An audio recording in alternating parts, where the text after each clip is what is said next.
Good afternoon, everybody. Big Mike back here with you once again. Welcome back to Big Mike Talks, where today I'm going to cover some of the week that was in pro wrestling. So that's going to be Monday Night Raw, NWA Power, and AEW Dynamite. So I just want you to sit back, relax, and let's get into this one. So, of course, we kick off with Monday Night Raw, and we get a Judgment Day promo, which I'm kind of getting sick of Judgment Day opening the show. Like, nothing against them. Judgment Day is one of my favorite things in the WWE right now, but you gotta mix it up a little bit. Anyway, as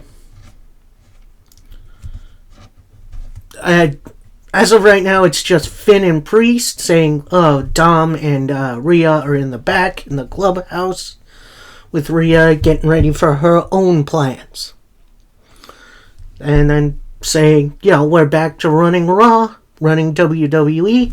Cody Rhodes interrupts because, of course, we can't get away from Cody Rhodes versus the Judgment Day. And he pretty much says, how does it feel like getting into on the other end?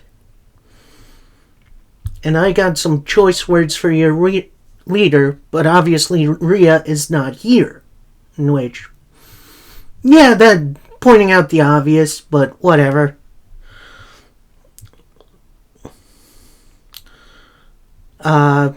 With Priest trying to say, look, there are no leaders in Judgment Day. We're all equal. There is no leader. Then Cody replies, well, it's obviously not Dom, which got a big pop. But like Dom, Rhea is your mommy too, which, alright, that got a little chuckle out of me. That was a good line.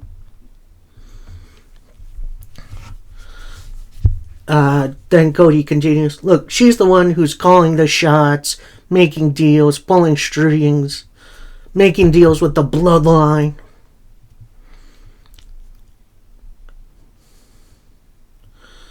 Then Cody continues, look, last week you low-blowed me, and you thought that was the final shot in the fight?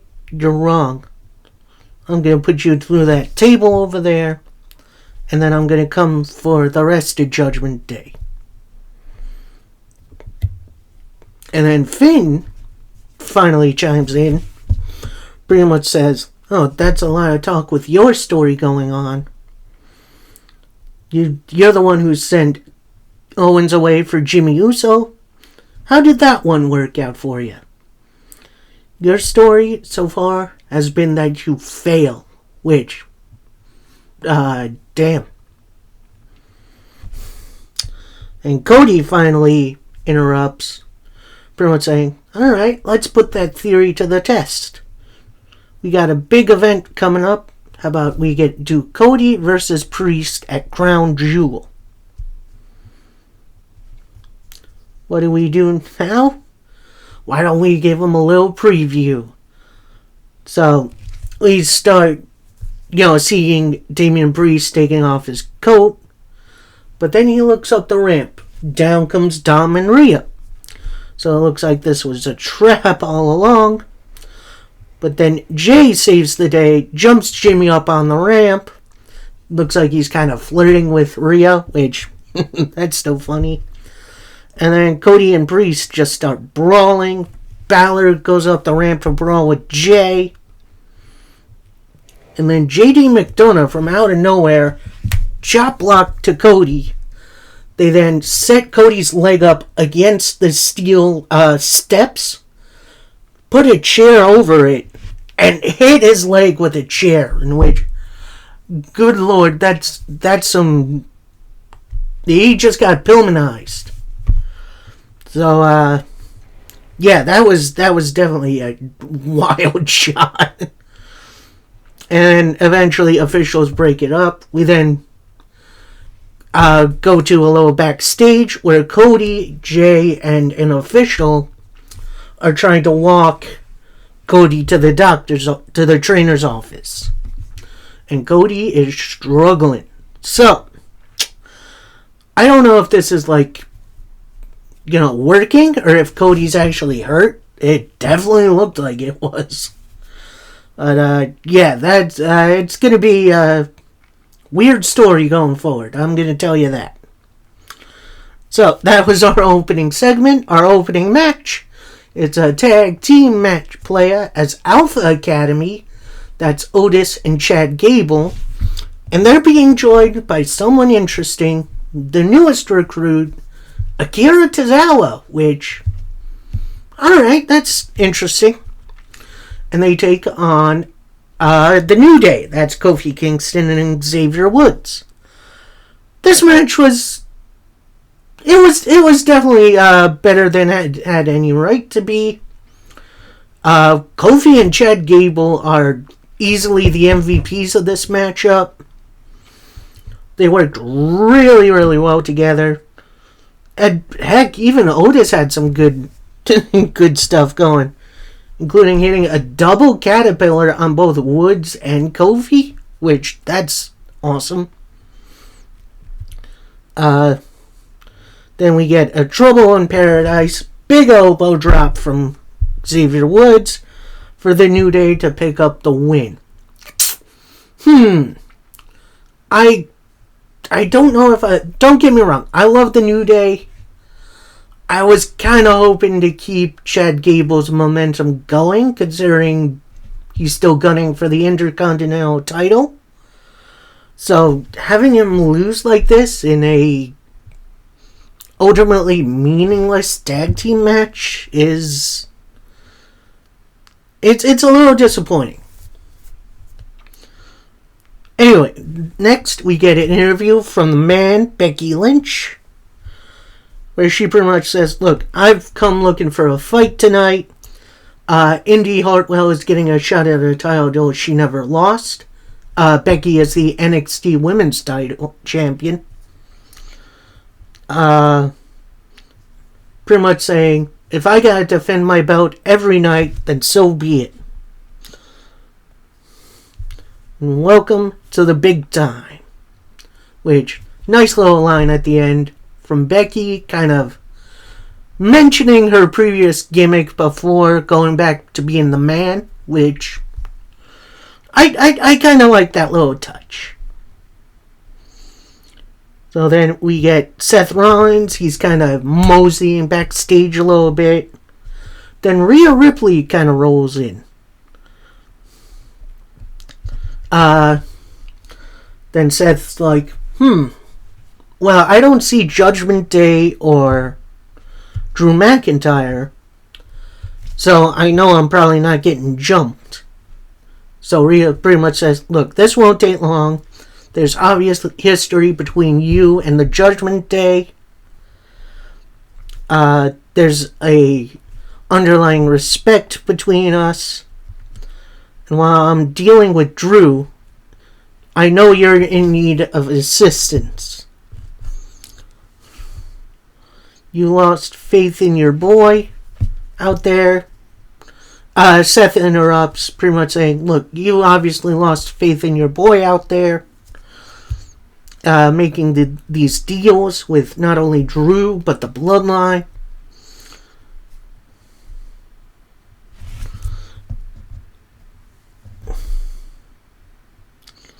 And then he asks, what do I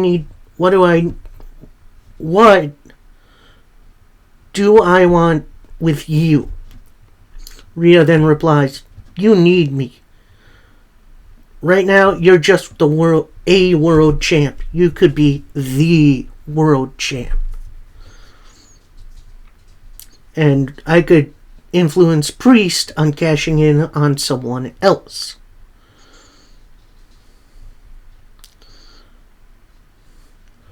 And without us, you're not going to accomplish much. You're not going to accomplish having a run like Roman is having. And with that broken back,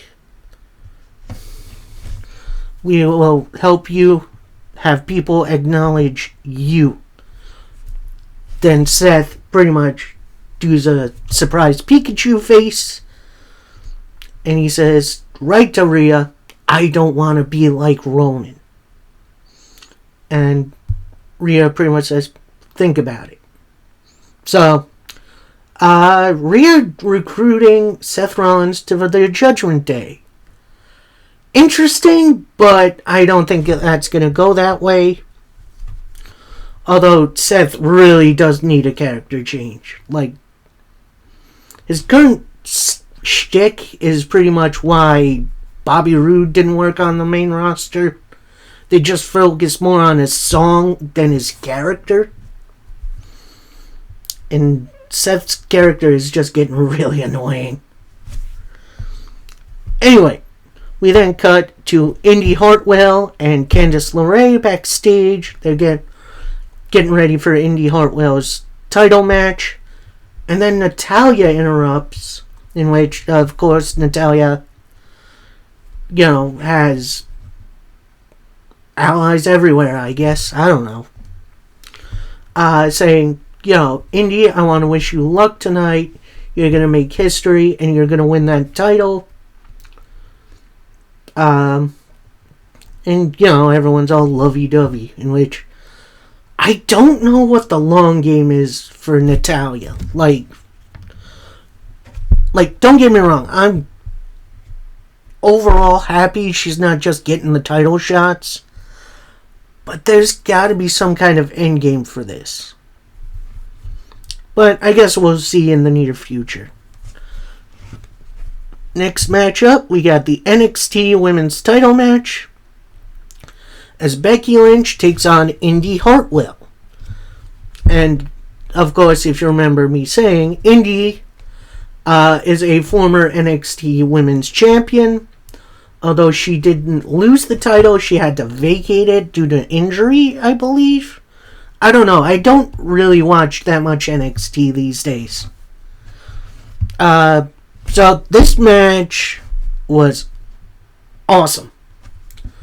Like, there is no other way to say it. This match was absolutely awesome. Some great back and forth. The chemistry was just so on point. And I was pretty much on the edge of my seat the entire time. Indy Hartwell kind of with a huge spine buster, in which, dang, okay, Indy. That only gets her a 2 count. And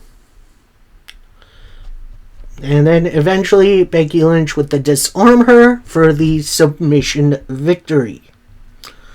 So she retains her title. And then post-match, Becky and Indy shake hands, which, nice little sign of respect. We cut to Candice LeRae backstage. She's looking a little sad for her friend. But then Xia Li attacks her. So it looks like she's next up. Although, spoiler alert for NXT, Becky lost the NXT title, which, okay. So, hopefully Xia Li gets her chance against Becky Lynch. I think that rivalry would be at least a little bit interesting. I don't know. Anyway, backstage, we got Adam Pearce in his office looking over the contracts for the women's title contract signing for Crown Jewel. Then Nick Aldis walks in. Then Nick pretty much says, look, SmackDown, we got off on the wrong foot. I just wanted to start my reign as GM on the right foot. And I'd like to apologize to you for throwing you out of the building on SmackDown. Adam Pearce replies, alright, hey, don't worry about this. This is going to be a healthy competition between Raw and SmackDown tonight. And I'd like to invite you to stay and watch how the A-Show does it. And Then Nick Aldis walks out of the office. He turns to his security guard and he says, "Double security." In which we then go into the women's title contract signing. In which we have Nia Jax, Shayna Baszler, Zoe Stark, and Raquel Rodriguez walk out, immediately sign the contract, and then stand next to Adam Pearce, who then announces,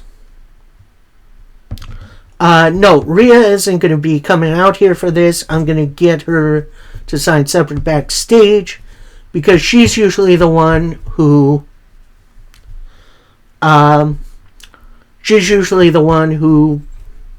starts these things. And then out comes, of course, Rhea Ripley, who then says, "Look, I got something I need to get off my chest.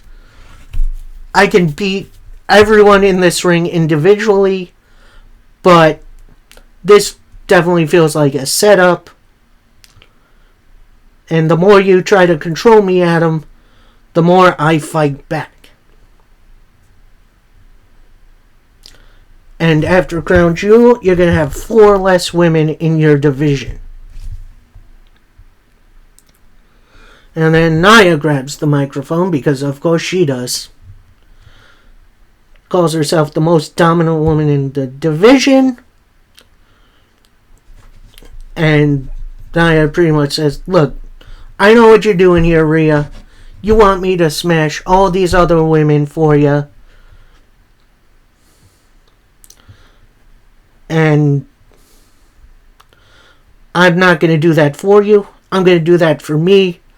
So then Raquel and Nia start brawling. And pretty much everyone else besides Rhea Ripley join in. And they fight. Security tries to break it up, but then they just fight them off and get back together. And then Nia and Rhea then stand across the ring from each other, just staring each other down. So, definitely going to be interesting to see what that 5-way at Crown Jewel is going to be. But, yeah, definitely going to be interesting. We then get Ludwig Kaiser and Giovanni Vinci backstage, where Kaiser is instructing, "Look, tonight you're going to take out Johnny Gargano, and tonight you're also my responsibility, so if you fail, so do I." Then Bronson Reed interrupts, pretty much saying, "Look, tell your boss if he wants to go another round with me, I'm up for it." And then Imperium just kind of laughed it off. Then Tozawa walks in, pretty much says, "I want to challenge you for a match." And, Maxine's like, No, don't do it with him." And then Bronson's, "It's your funeral, mate." So then we roll right into the next match, as it's Johnny Gargano versus Giovanni Vinci. In which it was basic enough match. It started out really, really well, but then Kaiser gets up on the apron. He's kind of jawing with the ref and Gargano. Then Tommaso Ciampa, from out of nowhere, just takes out Kaiser. Enziguri, one final beat, your winner, Johnny Gargano. And WWE, I'm going to say this. Do not break up Imperium. There is zero reason to. Alright? These two work so well together. And plus, you need the tag teams. So, anyway, that's my rant for that. We then go for a Shinsuke Nakamura promo, in which he speaks in his native language. But, of course, there's captions for it, in which, thank you, WWE. I didn't really catch everything that was said, but ultimately what he said is, yeah, I'm happy to give Ricochet another beating next week. But after that, I'm going to have to find my next opponent who is worthy enough to set me free. In which a lot of people are connecting that to CM Punk's cult of personality theme. In which I don't know how to feel about that. Anyway, we then go to the Logan Paul promo, in which I can't stand this guy. Anyway, pretty much says, look, I'm a free agent now. I can show up on whichever show I want. And then when I beat Ray, I will come to Raw and defend my title, in which US title is a SmackDown exclusive? I don't know. Anyway, I'm going to give you all something to talk about and come back to Raw. And then Dominic Mysterio interrupts, in which, why? Why do we need Dom out here? And of course, I can barely hear anything over the piped in crowd noise.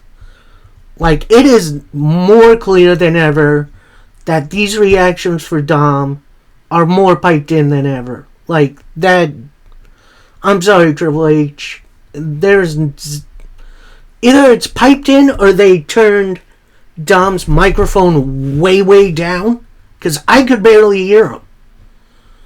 And look, I get it. This is heat. This is what it should be. But let me hear the dude. Otherwise, I can't do this. Anyway, Dom talks about Rey Mysterio and, Logan and Dom just kind of, jerk each other off until Logan Paul notices the ring announcer, who, if you remember, is Ricochet's significant other. He pretty much says, look, why don't you come in the ring and I can apologize to you, which he does. But then he asks, why don't you announce me now as the new United States champion? She's reluctant. Then Ricochet makes the save, takes out Logan Paul, and Dom tries to get involved, but he eventually gets taken out. Ricochet tries for the shooting star press, but Logan Paul moves Dom out of the way, in which Ricochet lands on his feet, which that was impressive. So it looks like we're going back to Ricochet versus Logan Paul, in which, I guess, I don't know. I think Ricochet would maybe be better off in NXT for now. No offense to Ricochet. I love Ricochet. He needs to be somewhere else right now. Next up, we got Chelsea Green and Piper Niven, the current tag team champions, taking on Natalya. And it was supposed to be Tegan Nox, but she got a little knocked up at a show. So she has a mystery partner, and it turns out to be Nikki Cross. And so, Natalya is kind of in there on her own. And then Nikki Cross just strolling down the ramp, up on the apron, and just blank staring into the abyss. Doesn't reach her hand out for tags or anything. And then she just drops down off the apron and walks back up the ramp. In which, okay, this is weird. So then after an unpretty her, a crossbody, your winners, Piper Niven and Chelsea Green. So, we'll see what happens with the tag titles. Hopefully, we'll get Alba Fire and Isla Dawn in the tag rankings sometime soon. We then get Jey Uso. He's kind of warming up backstage. Then Drew McIntyre walks in. Pretty much says, look, I want to apologize for last week. I'm just getting over KO leaving. And whatever happens in this match between me and Sammy, it's on you. So, yeah, that match is going to be interesting a little later on. We then get Adam Pearce. He's walking around backstage, and of course, The Miz walks in, who pretty much says, look, I need to remind everyone who I am.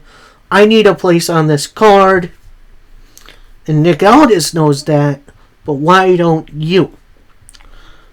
So then Rhea Ripley then walks in and interrupts, gives Adam Pearce the signed contract for the 5-way, and then she walks off. The camera follows her, and then The Miz says, where's the camera going? Kind of acknowledging the camera finally. That's those little details I am loving from WWE. Normally, that conversation would just continue without any acknowledgement of it. But that little acknowledgement, that's great. That's awesome. I love that. Then Rhea runs into Dom. He's kind of holding his head. She's like, you alright? Let me check on you. Yeah, it's a little tender. Let's go get some ice. So, Judgment Day definitely on the brink a little bit, but we'll see what happens. So, next up, we got Sami Zayn versus Drew McIntyre in a really, really good bout. Like, these two, this should have been a pay-per-view worthy match. And, yeah, both sides absolutely brought it. Like, this was an awesome, awesome matchup.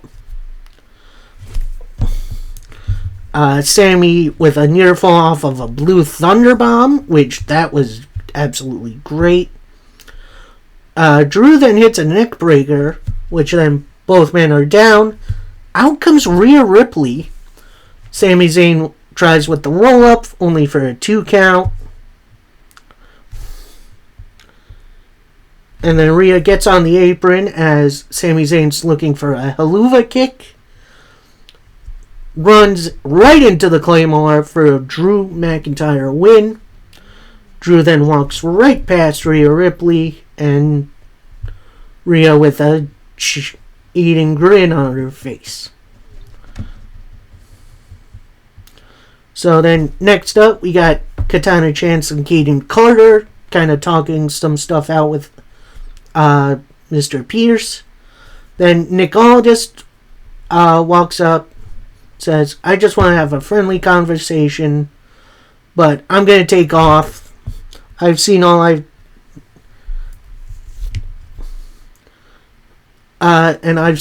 need to see on Raw.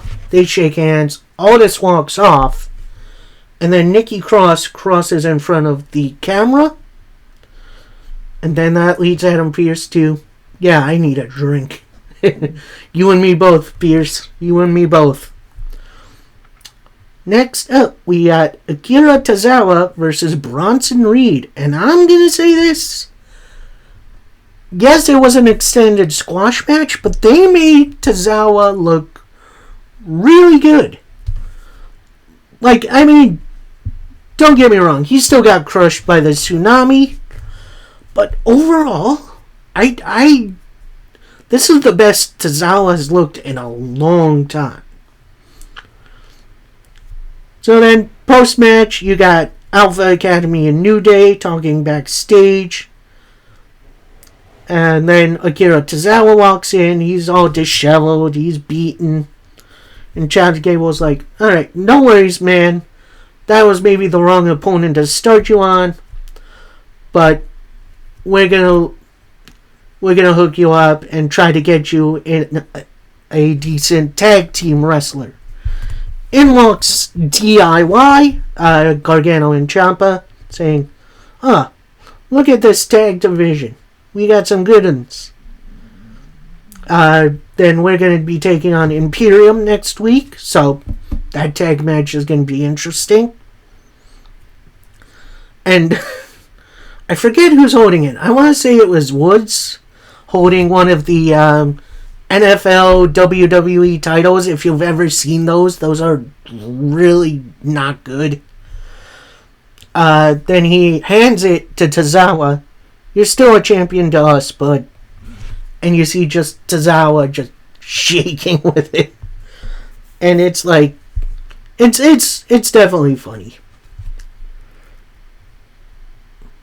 Hopefully they do something a little bit more with Tozawa in the future. It does seem like they're setting him up to be maybe Otis's future tag team partner, in which I wouldn't mind that. Then have Chad Gable be the one to dethrone Gunta, which he needs wins.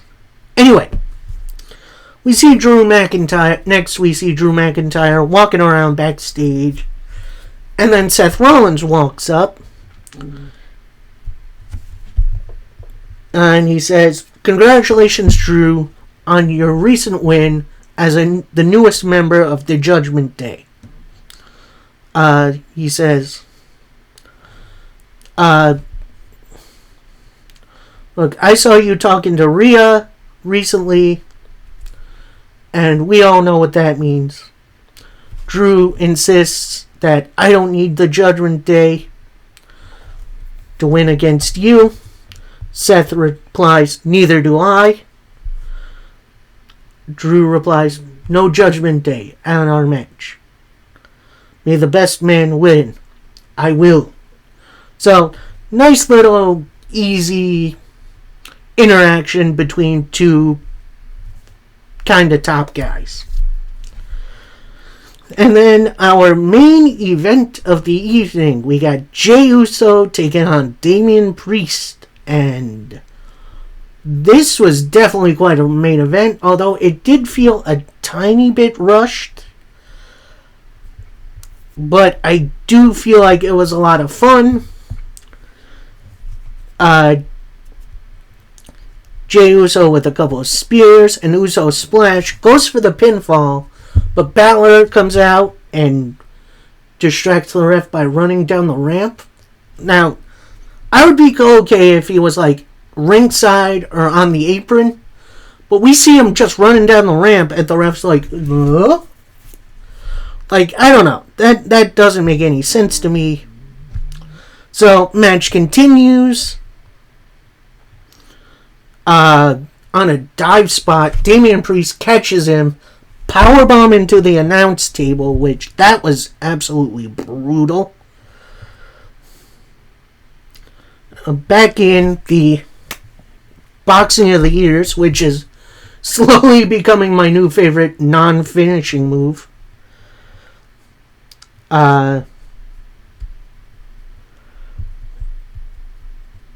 Then Balor hits Jey with the Money in the Bank briefcase. Right into a South of Heaven from Damian Priest to pick up the victory. Post-match, Judgment Day pretty much continues with the beatdown of Jey Uso. Coup de grace from Finn Balor. Balor then gets a couple of chairs. They look to do what they did to Cody Rhodes earlier. Then Cody comes out limping, making the save. Kind of doing the SpongeBob walk he's been doing.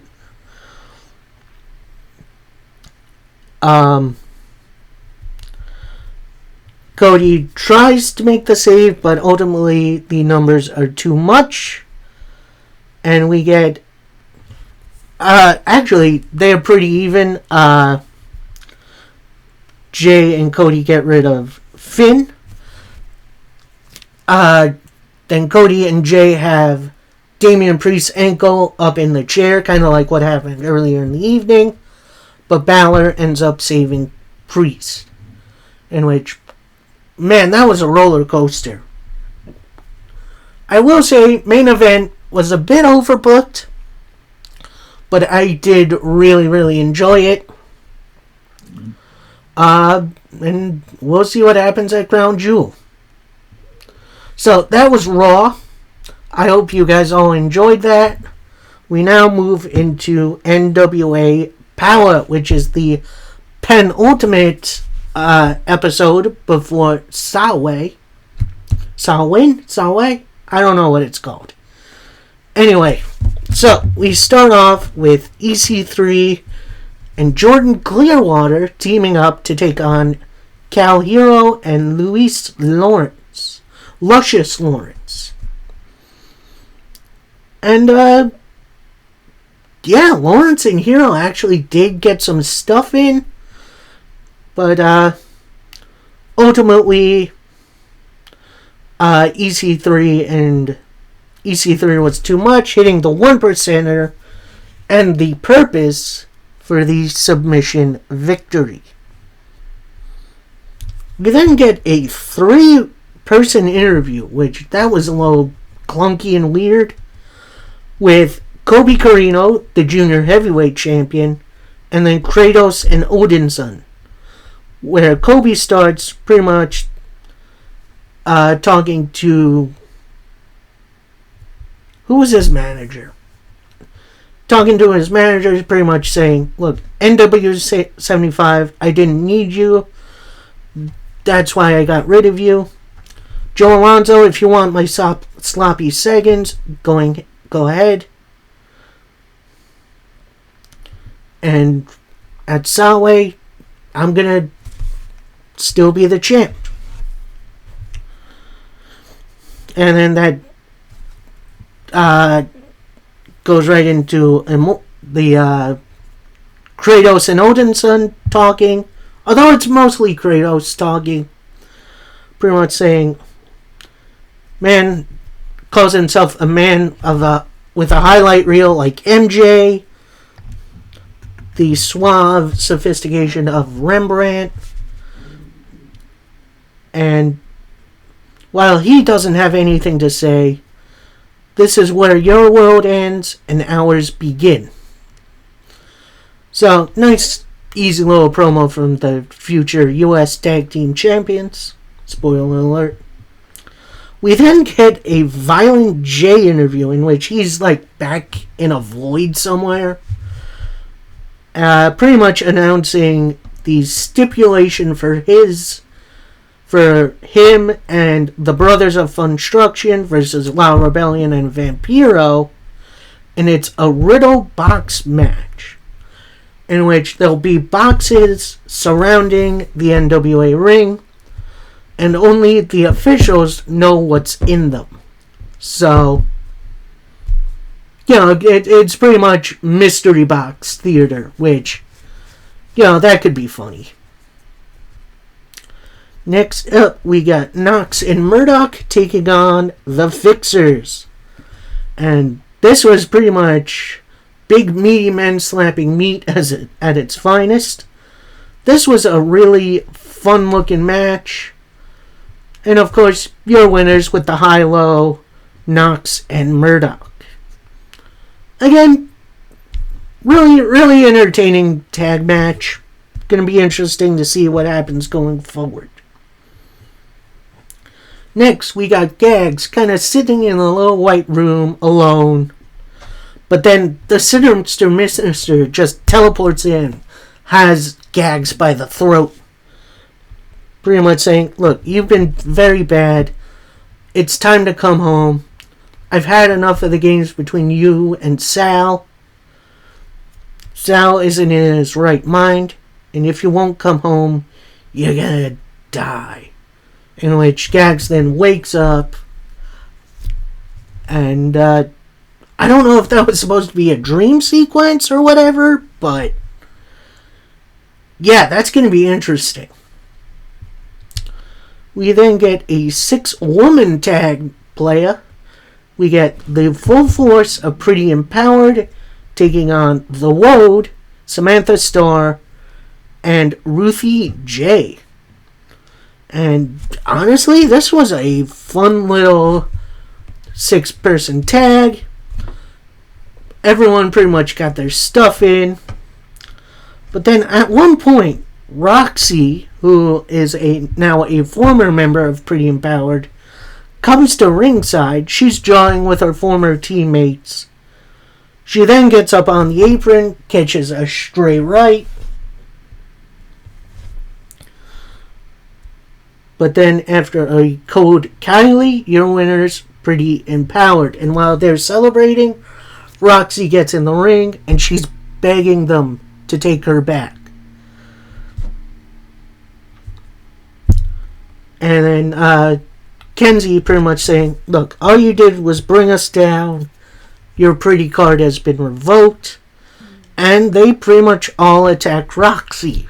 Which, yeah, it looks like she's been kicked out of the group. Which is a shame, but hopefully they got something interesting for her to do. Like maybe she costs them their tag titles or something. We'll see. We then get a backstage interview from Ruthie J, in which she says, yeah, I'm super upset about that loss. Pretty empowered is pretty wicked. Kenzie is a great competitor and a great champion, but her reign isn't gonna last. So, nice, interesting, quick, to the point little promo. We then get a very interesting combination as Mario Padua, I believe his name is. I do apologize if I'm pronouncing that wrong. Teams up with Jeremiah Plunkett, who is kind of been lost since the breakup of the Ill Begotten, to take on Magic Inc. And I'm going to say this was a really, really fun matchup. A lot of good back and forth. Magic Jake with a playing card to the eyes of Padua. And then after a show-over combination, which is a great combo move, your winners, Magic Inc. We then get a backstage interview from Knox and Murdoch, pretty much saying, we're very excited for this matchup coming. And while we don't know all the official rules for the match, we're going to be fine. We're going to keep thinking they take masks off. No idea. Oh, they're talking about BFT individually now. And obviously this is Mike Knox pretty much saying, look, we obviously don't know who's under those BFT masks. It could be anyone. And I'd like to apologize to my neighbor for beating them up, thinking they were a part of BFT. Obviously, it's not them. Murdoch then re-interrupts, pretty much saying, you guys asked for this match, and things are going to get nasty. We then get a podium interview from the Southern Six. That's Thrillbilly Silas Mason, Joe Alonzo, not Joe Alonzo, and Gary Morton, pretty much saying, yeah, Kerry saying, I'm the uncrowned champ, we are the man, we're willing to take on anyone, we sell the tickets here in the NWA, and we're ready for competition, not just from the NWA, from anywhere, and we're going to smash them like we always do. Then this comes to Thrillbilly Silas Mason, saying, Adonis, you're one stupid SOB. Last time we faced off, you didn't survive the thrill ride. You're not stepping in there with some redneck loser. You're stepping in there with the champ. And I'm not... This title isn't some stepping stone for the world title. It's a golden ticket controlled by the biggest man ever. And I'm going to shove this size 16 boot up your butt. And honestly, Thrillbilly is like one of my favorite things going on NWA these days. His intensity, he's great in the ring. And I'm looking forward to this match with Adonis. We then get our main event, a 3-on-2 handicap match as BFT take on... I never really got any names because BFT jumped the opponents pre-match. The opponents tried everything they could, but BFT was just too strong. Then after a bunch of drop kicks, big boots, a big old splashes, and a spine buster, including a side slam elbow drop combination, which was really cool. So, your winners, BFT, and as they're celebrating, Knox and Murdoch come out. They take out Carnage, have Damage in the ring. They're about to go for the high-low, but then Aaron Stevens gets in the way, pretty much saying, if you hit me, you lose your title shot. So then Aaron Stevens kind of goes on and on about that a little bit, and then eventually gets Damage out of the ring, and while Stevens is raising their PF team's arms up, turns out they left the titles in the ring, and Knox and Murdoch hold them aloft. So, don't know if that's a sign of things to come, but we shall see. So, that was NWA Power. Very entertaining episode, and really jam-packed for the go-home episode for Solway. Definitely going to be very interesting. We now finish up with AEW Dynamite, which starts off with an MJF interview, pretty much saying, look, I'm going to make a quick call to someone. Calls up Adam Cole, who picks up. MJF is saying, look, I'm glad you got out of Roderick Strong's compound. How you feeling? You getting back ready? Adam! And Roderick Strong and the Kingdom roll in. MJF says, look, I gotta talk to you later. Click. What the heck do you guys want? Roderick Strong then reveals, look, we all know you're the man behind the devil mask, but we want to help you with your Bullet Club Gold problem. MJF thinks for a second, and he's like, no thanks, I'm good, and pushes Strong away in his wheelchair, which, that got a chuckle out of me. He then turns to the camera saying, Jay, Juice, I got a message for you. I got a bullet with your name on it, and I'm not gonna miss. So, that leads into our first matchup of the night, and it's for the Dynamite Diamond Ring, which MJF has pretty much been using as a weapon to win his matches for the last 4 years now. And, Juice and Bullet Club Gold have been pretty much taking everything that MJF has held dear so far. And, this definitely looked like it was going to continue. Definitely a lot of really good back and forth in this match. MJF breaks out the kangaroo kick, which was funny as heck. Eventually, Juice does hit the left hand of God and a powerbomb, but that only gets a 2 count. MJF, Juice with a low blow into a Juice is loose for only a 2 count. Now the Guns at this point are trying to get in the ring, trying to reach Juice, but the ref is, stopping them somehow. And as the ref is distracted, both men MJF puts on the Dynamite Diamond Ring. Juice puts on like a fake one, which is interesting. And they both hit each other with it. No, Juice misses. MJF hits it right into a heat seeker for the MJF win. But post-match, the Guns jump MJF. And Strong in the Kingdom try to come out, make the save, but the Guns fight them off. Then Jay White, who has been sitting on commentary, comes down, joins in. Then the Acclaimed make the save, which definitely good to see. Jay White has a microphone, pretty much says, forget everything else, focus on the only thing that matters, and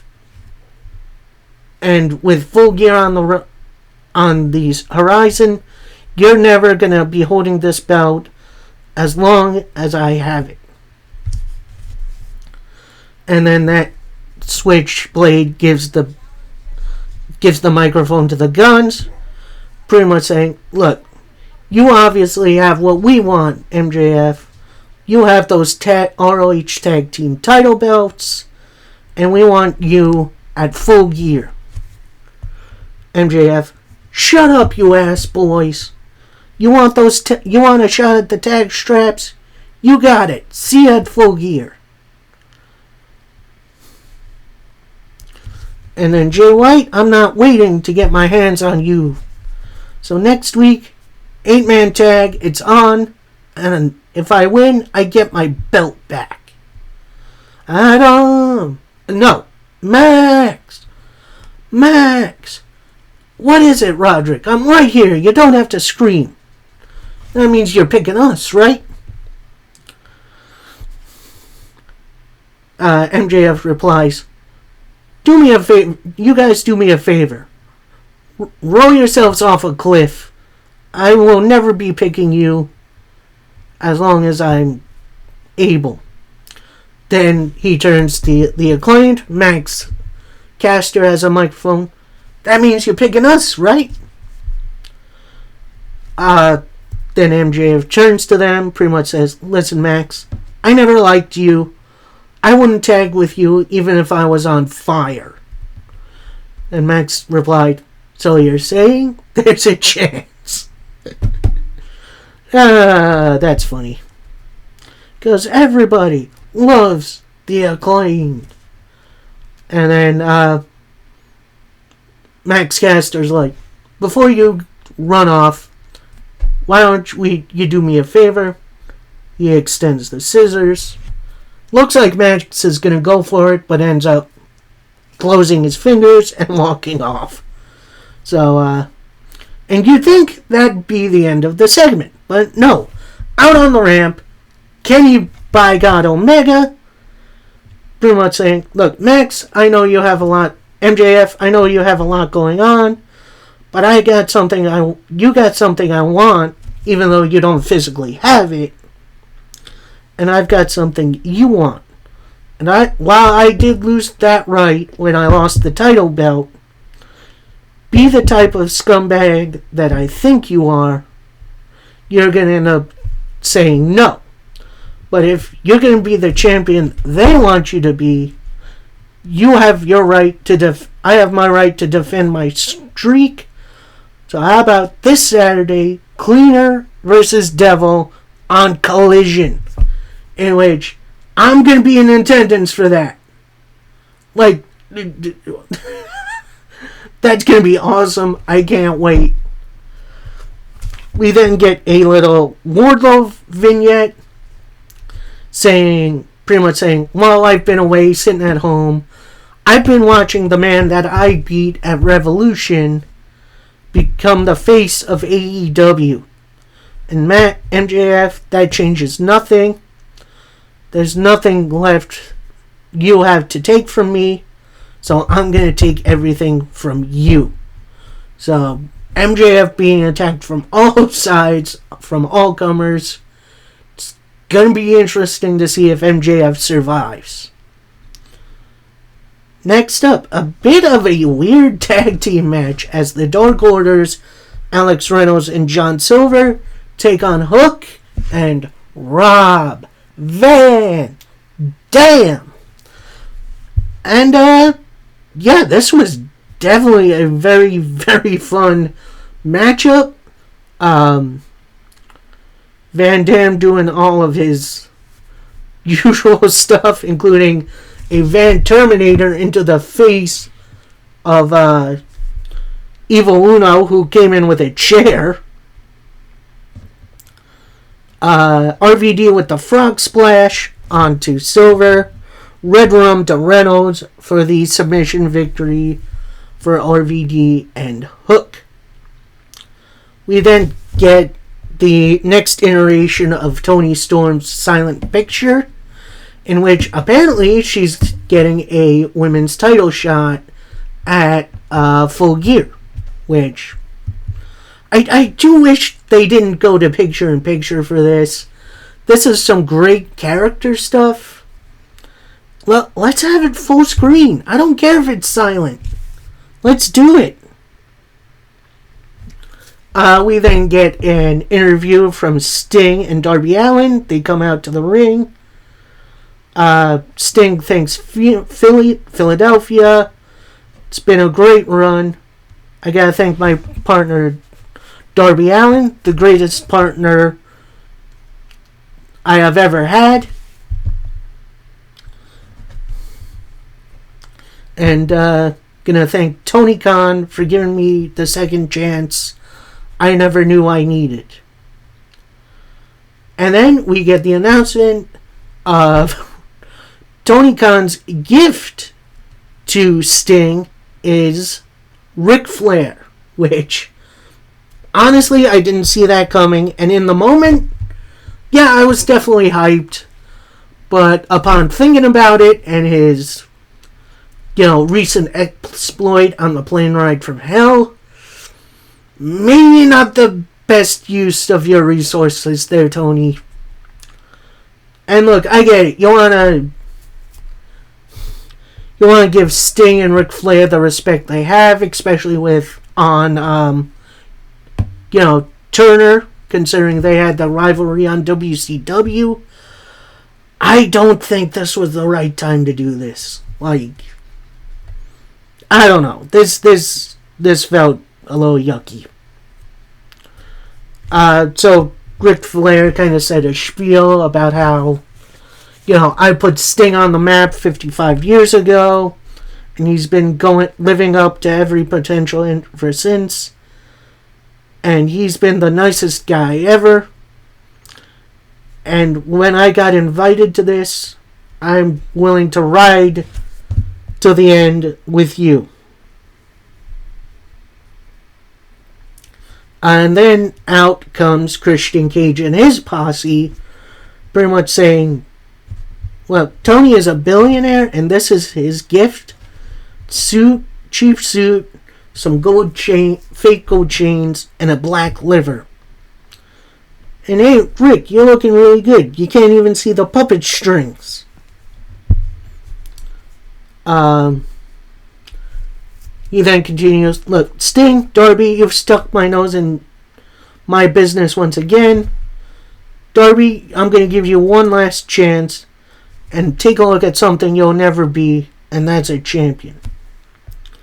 Now, I want to make this situation go away, and I don't want to wait for Revolution to make you go away, Sting. So, at Full Gear, it's going to be a 3-on-3 match. And while I see Ric Flair out there, I don't think he's going to be your partner. And at Full Gear, it won't be a ceremonial retirement match. It'll be more of a funeral. Sting then finally gets a microphone. He goes, Achoo! Sorry, I'm allergic to jackasses. And you know what, Christian? You're on. We're going to find ourselves a partner. And at Full Gear, we'll have this match. We then have a nice little sit-down interview with Chris Jericho, recapping his beatdown from the hands of Powerhouse Hobbs. Pretty much saying, look, while a lot of other people will just self-reflect and maybe take a step back, I will instead take a step forward. And while Don Callis does have his family, Jericho has his friends too. And some are way bigger than Powerhouse Hobbs. Teasing Mr. Paul White, maybe. Honestly, Jericho was definitely an entertaining tag team. I wouldn't mind seeing it. Anyway, next up, we got the ROH 6-man tag team titles on the line as the Hardys and Brother Zay take on the Elite. That's the Young Bucks and Hangman Page. And this was a really, really fun matchup. A lot of good back and forth between all 6 of them, including a Twist of Fate Swanton that only gets a 2 count, which that was interesting. Then Brother Zay gets hit with a buckshot lariat, bunch of super kicks, and a BTE trigger for the Elite to retain their titles. But then we get probably one of the most uncomfortable segments I've ever seen, as Prince Nana and Swerve Strickland are shown on the big screen invading Hangman Page's house. And, you know, Swerve's like nitpicking certain things. He ends up on the couch until he hears something. Then he goes roaming around the house, goes into his child's room. Pretty much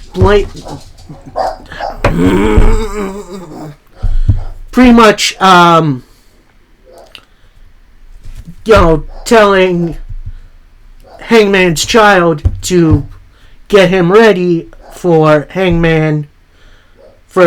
Swerve to take Hangman's spot, in which I thought we got done with this story, but oh well. He then leaves an embassy shirt saying, "To remind you of the sins of your father." And then they both walk out. In which, dang, that got dark. Like, holy heck.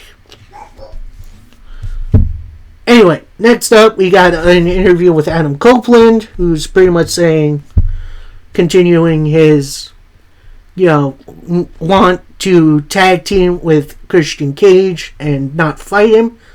But then Darby Allin and Sting interrupt, pretty much saying, look, I can't believe you're still on this guy's side. While we do see what kind of person Christian Cage is these days, you need to take off the rose-colored glasses and join us before it's too late. And Adam Copeland teaming with Sting. Never thought I'd see that day.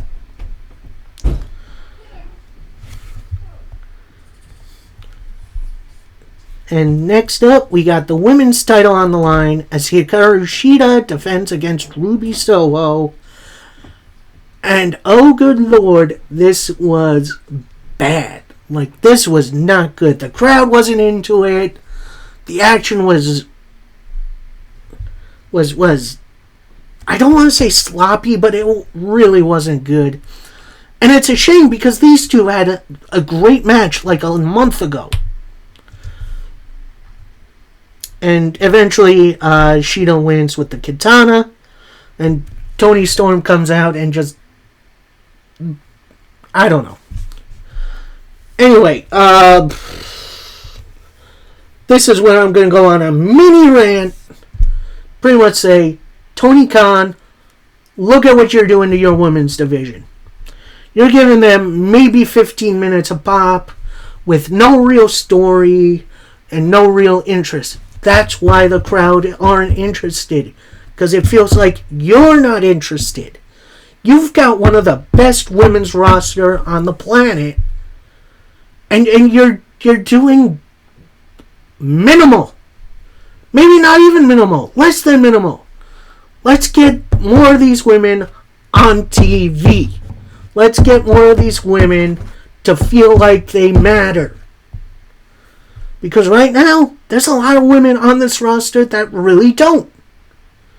And look, I get it. Injuries, they suck. You got Thunder Rosa out. You got Jamie Hayter out. You got Dr. Britt Baker helping Adam Cole. You can't just rely on those three, plus maybe a couple more, for your women's division. Let's up your game. Because right now, this ain't doing it. Anyway, we then roll to an MJF interview. He's getting checked on by the doctors.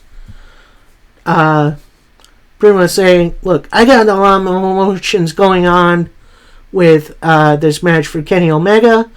Then Samoa Joe interrupts, saying, look, it looks like you need more people watching your back, and I'll be your friend. Reaches out for a handshake. MJF shakes his hand. Joe pulls him in a little bit more. However, there'll be a price, and that'll be a rematch for your AEW title. And while you don't have to answer right now, I'll obviously have my answer soon enough. So, yep, MJF pretty much being attacked on all sides, and it's a great little story that I'm loving right now. And fine, Alamo, we got our main event of the evening as the Blackpool Combat Club, that's Bryan Danielson and Claudio Castagnoli, take on the team of Chaos, that's Orange Cassidy and Kazuchika Okada. Like, we're getting this on free TV. What do we do to deserve this? And this match was so good. Like, Cassidy taking on Danielson, haven't seen that before. And they worked really, really good together. And then eventually, when Danielson and Okada got in, they took swings at each other. This was a great bout. Eventually, Claudio does get in, catches Orange Cassidy going for an orange punch right into the giant swing, which that was awesome. And then put Cassidy into the Scorpion Deathlock, in which Okada breaks it up. Then Claudio kind of fights him for a little bit. Blocks a Rainmaker, which I've never seen that before. Orange Punch gets countered into a big old uppercut for the win for the Blackpool Combat Club. And this one is a little sad because we get post-match, we see Danielson holding the side of his face, which I hope it's a work. I hope he's not really injured again. So we have doctors checking on Danielson. Then we got Best Friends, Hook, Rocky Romero, Wheeler Yuta, and Jon Moxley coming out. And they're kind of on their sides, keeping each other separated to end the show. And yeah, that'll do it for this week in wrestling. I think for the rest of the week, I'm going to take a little breather. So no Impact, no MLW, no Ring of Honor, SmackDown, or Rampage. I'm going to try my best to cover Collision, but we'll see about that. So my next video is probably going to be on Solway, and then I'll get back to my regular content. Promise. And with that, until next time, happy wrestling, everybody. Peace.